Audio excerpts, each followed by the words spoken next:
Welcome to Let Me Fix This. Enjoy the video. You begin by verifying prerequisites. Both iPhones need recent iOS, battery power, and Wi-Fi. On the source device, sign into your Apple ID and enable iCloud backup so your latest data exists in the cloud.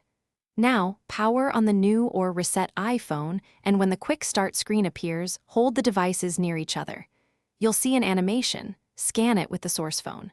Once done, follow the on-screen prompts to start migrating settings and iCloud content.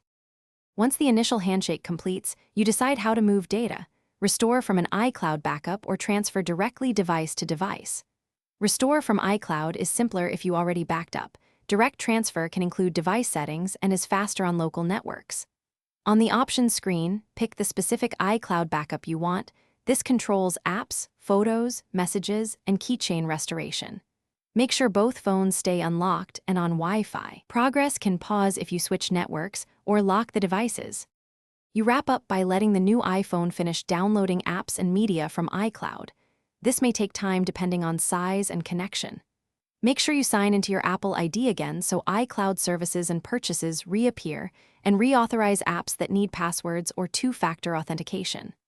Verify that messages, photos, and health data are present. If something goes wrong, try a restart, confirm Apple system status, and, if needed, erase and retry restore from iCloud. That usually resolves. Thanks for watching. If you found this helpful, don't forget to like and subscribe.